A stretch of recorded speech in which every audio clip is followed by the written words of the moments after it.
Good evening student. Today we are going to discuss about autism. Autism एक disorder है जिसके बारे में आज हम पढ़ेंगे. Autism from a Greek word autos means self. Autism एक ग्रीक वर्ड ऑटोस से लिया गया है जिसका मीन है सेल्फ. सेल्फ सेंटर्ड से भी हम इसे समझ सकते हैं. ये बच्चे ज़्यादा सोशल नहीं होते हैं, आइसोलेट रहना पसंद करते हैं. आगे देखते हैं. The term was given by Leo Kanner. Autism की जो टर्म थी वो लियो कैनर ने दी थी. Autism spectrum disorder is a developmental disability. Autism spectrum disorder जो है, जिसे हम ASD भी बोलते हैं, एक डेवलपमेंटल डिसेबिलिटी है. डेवलपमेंटल डिसेबिलिटी किसे कहते हैं? जो डेवलपमेंट के दौरान होती है.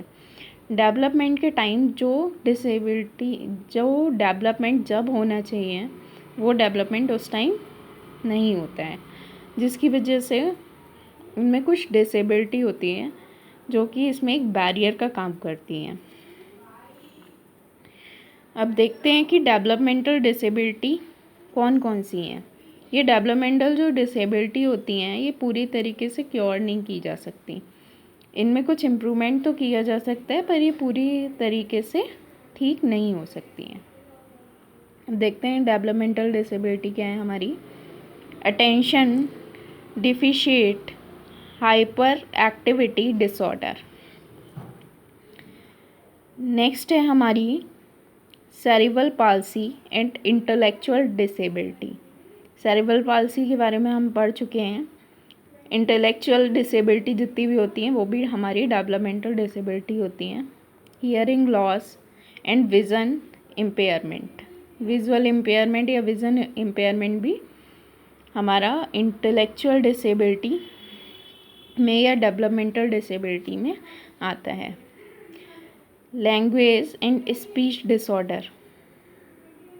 लर्निंग डिसऑर्डर जैसे हमारी डिस्ग्राफिया हो गई, डिस्कैल्कुलिया हो गई, ये सब क्या हो गए हमारे लर्निंग डिसेबिलिटी या लर्निंग डिसऑर्डर. ये भी हमारे किस में आते हैं? डेवलपमेंटल डिसेबिलिटी में. डाउन सिंड्रोम, जितने भी सिंड्रोम्स हैं वो भी हमारी डेवलपमेंटल डिसेबिलिटी में आते हैं. आगे हम देखते हैं कैरेक्टरिस्टिक्स ऑफ ऑटिस्टिक चाइल्ड. जो ऑटिस्टिक चाइल्ड होते हैं उनकी क्या विशेषताएं होती हैं. पहला है हमारा पुअर सोशल इंटरेक्शन. इनका जो इंटरेक्शन होता है वो कैसा होता है? सोसाइटी के साथ पुअर होता है. ये सोसाइटी में जल्दी एडजस्ट नहीं कर पाते हैं. नेक्स्ट आ गया हमारा poor language and communication skills. इनके जो कम्युनिकेशन स्किल्स होते हैं या इनकी जो लैंग्वेज होती है वो पुअर होती है. ये ठीक से कम्युनिकेट नहीं कर सकते हैं. Monotone and robotic tone of speech. इनकी जो टोन होती है वो रोबोटिक टोन होती है बोलने की. आगे देखते हैं डिफ़िकल्टी इन अंडरस्टैंडिंग फीलिंग. ये जल्दी दूसरे की बात या फीलिंग्स नहीं समझ सकते. डिफ़िकल्टीज इन एक्सप्रेसिंग फीलिंग. अपनी फीलिंग्स भी ये ठीक से एक्सप्रेस नहीं कर पाते.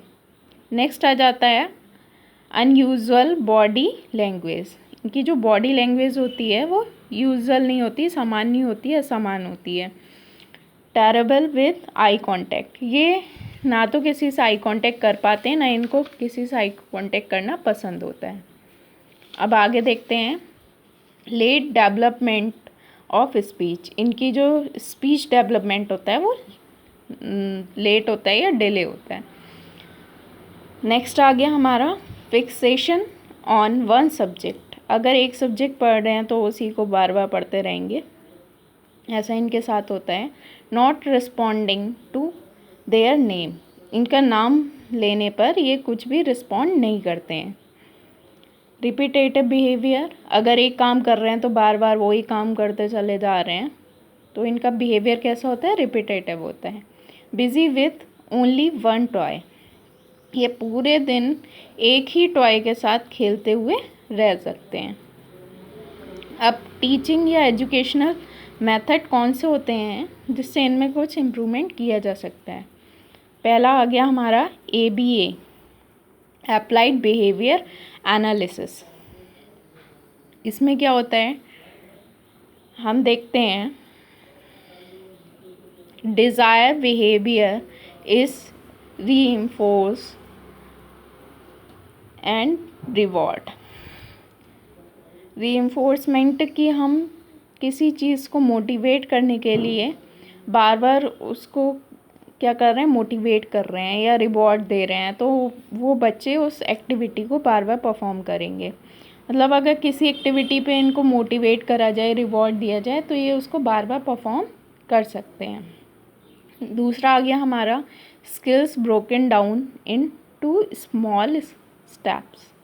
इनको छोटे छोटे स्टेप्स में सिखाया जाए, ठीक है, क्योंकि इतनी इनमें कैपेबिलिटी नहीं होती कि एक साथ सीख पाएँ, तो छोटे छोटे स्टेप करके इनको चीज़ों को सिखाया जाए। इसको हम डिस्क्रीट ट्रायल ट्रेनिंग भी बोलते हैं, DTT। ये आ सकते हैं एग्ज़ाम में। रिलेशनशिप डेवलपमेंट इंटरवेंशन,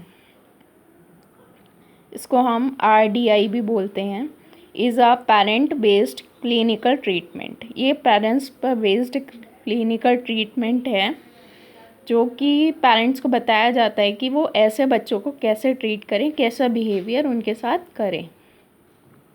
नेक्स्ट आ जाता है सेंसरी इंटीग्रेशन थेरेपी। सेंसेस से रिलेटेड थेरेपी इनको प्रोवाइड करी जाती है। Is a training of senses to react in proper manner. इनको सेंसेस को स्ट्रॉन्ग करने के लिए इनके ये ट्रेनिंग प्रोवाइड की जाती है, जिससे इनके जो सेंसेस हैं वो प्रॉपर मैनर में वर्क करें। फिर आ गई टच। इसकी फुल फॉर्म है treatment and education of autistic and related communication handicapped child. इसमें एंड रिलेटेड को गायब कर दिया है इन्होंने, सी कम्युनिकेशन और सी से चाइल्ड और एच से हैंडीकैप्ड को रिप्रेजेंट करा है। नेक्स्ट आ गया ESDM, early start Denver model. इसमें क्या था, is to support social communication and cognitive abilities. इसमें क्या था, सोशल कम्युनिकेशन के लिए इनको मोटिवेट करा जाता है, एक ऐसा मॉडल है, और कॉग्निटिव एक्टिविटीज़ ज़्यादा से ज़्यादा इनको परफॉर्म कराई जाती है, जिससे इनका कॉग्निटिव डेवलपमेंट ठीक से हो सके।